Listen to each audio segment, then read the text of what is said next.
Let me tell you something else I've discovered across the country, and that is America, contrary to what maybe many here believe, and the way it's portrayed to us in the media, America is not a conservative country. No. Most Americans are actually quite liberal in their beliefs. They may not call themselves liberals, but if you look at any of the polls, the majority of Americans come down on the liberal side of the issue on just about every single issue. The majority of Americans are against these wars. The majority of these Americans want universal health care. The majority of Americans believe women should be paid the same as men. The majority of Americans want stronger environmental laws, not weaker ones. School closure! School closure! And for the first time last month, in the poll that was taken, for the first time, 54%, the majority of Americans say they believe gay marriage should be the law of the land. 60% want legalized marijuana. That's the country you live in. And I know to people in the Bay Area, it may seem to get a little scary as you head toward Richmond. Or Richmond, Virginia. Did I pick the right town? Richmond, Virginia!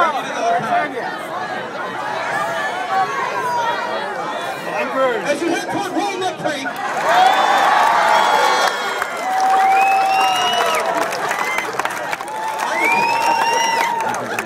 I was just trying to remember BART stops. Put that down there. But as you go across this country, you see that that's the country you share. The people out there. That's why they're integrated. That's why 72% last week said they believe taxes should be raised on the rich. 72%.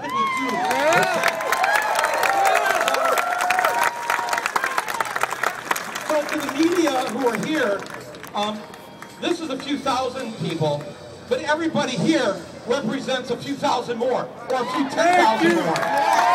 Everybody here. That's how large this is. That's why it can't be stopped.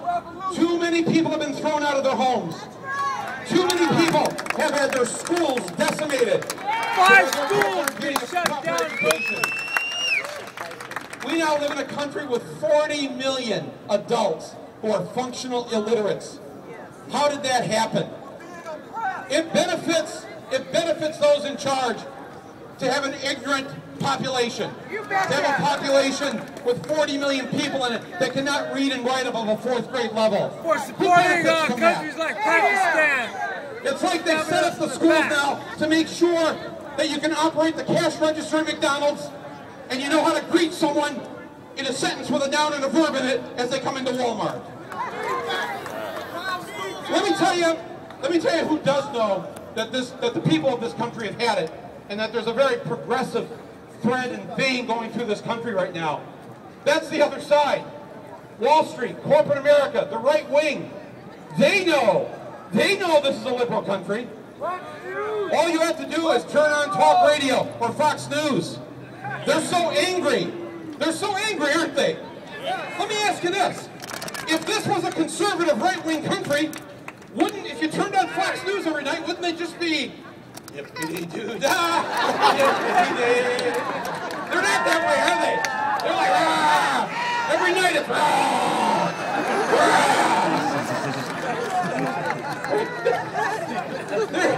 They're just, there's a reason why they want to suppress the vote next year.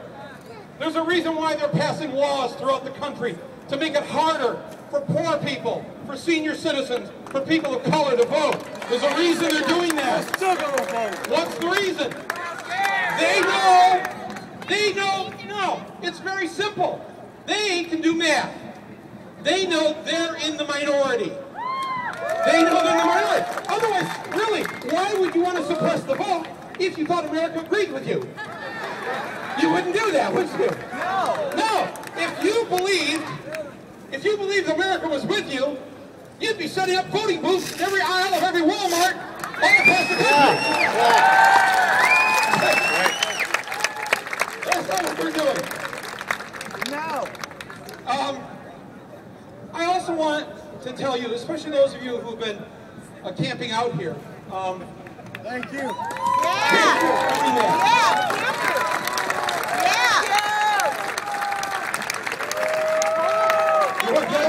You are better men and women than I am. Give me another year without the red meat. Wait, we've got our second soundbite. But watching the other night,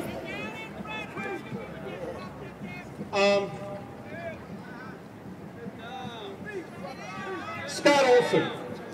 Yeah. Recourse. It is absolutely He's a breed. criminal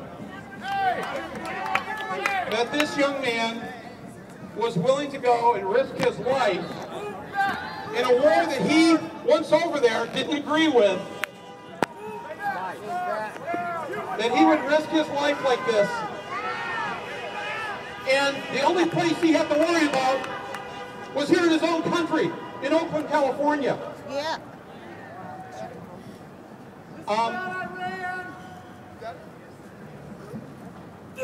I think, well, one thing we can do for the media who are here Say your is to word. let them know that we are all Scott Olson. Scott. We are all with Scott Olson. We are all Scott Olson.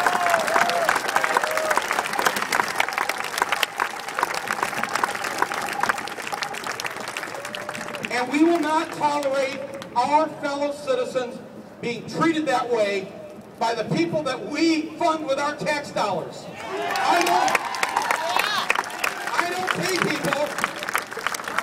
don't pay people to take a gun or a tear gas gun and point it at me and hit me in the head with their ammunition or their tear gas canister.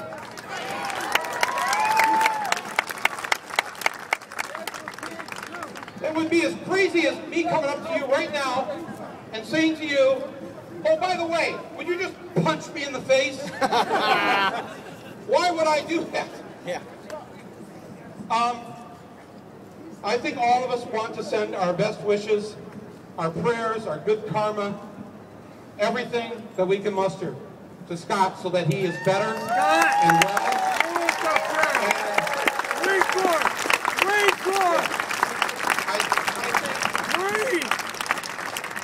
I think that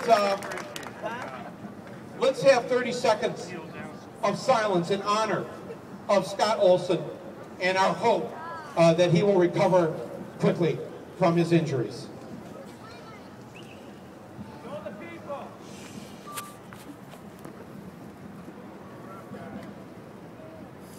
Let's all do a peace sign right now.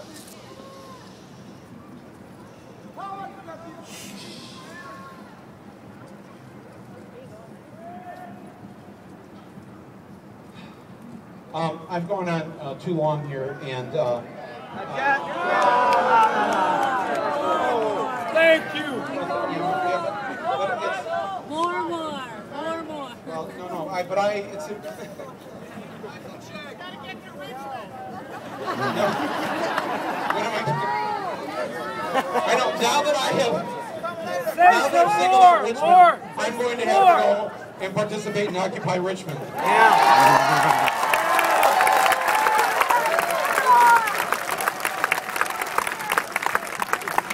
Or Walnut Creek. Walnut Creek is where we need to be. Yeah. Let's go to Walnut Creek. Isn't that where the money is? Good. All right. On the freeway. On the freeway. Smart.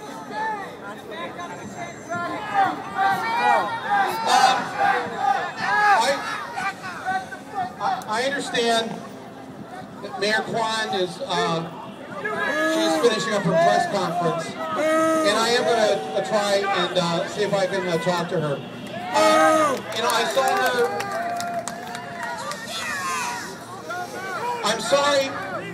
I'm sorry that when she came yesterday to talk, that she didn't wait to speak at the General Assembly, because I think they. Well, there's a process. We're not in a General Assembly right now, but there's a process at the General Assembly where you sign up to speak, and we're all equals. And so, I've been in New York, so I've been in Occupy Wall Street, and if I'm number 17 to speak, I'm number 17 to speak, and it doesn't matter if I'm Michael Moore or Michael Schmo, you know, it doesn't, and it's the spirit. That's why this movement is built, because it is a movement of equals. Everybody has something to give to this. We're all in this together. We're going to sink or swim together. That's our choice right now.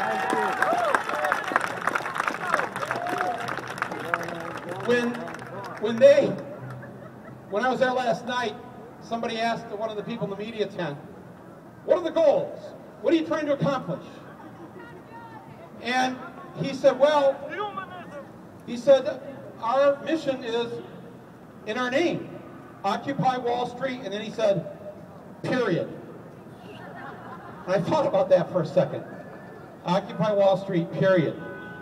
In other words, it isn't just about these encampments.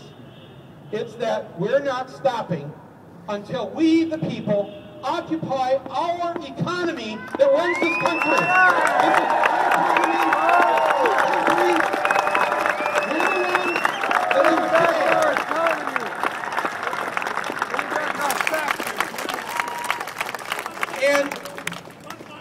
And when somebody says to me, well, you know, what's the goal? What's the end game? And I say, well, let me tell you something, first of all. We've already had a number of victories in our first 6 weeks. And let's acknowledge those victories. All right? Number one, we have killed despair across the country. That despair is dissipating right now. This movement has killed apathy. People have got up off the sofa. They turned off Dancing with the Stars. And they're all in the streets. This is a victory. Here's something very important we've done.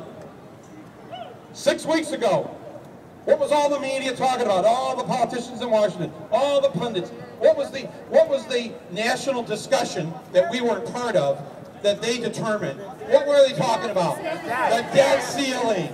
The debt ceiling. Tea party. The deficit. Yeah. We've got to reduce the deficit. We've got to reduce the deficit.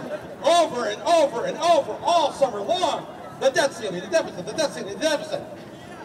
Can I ask you honestly, when's the last time in the last few weeks you heard them talking about the debt ceiling?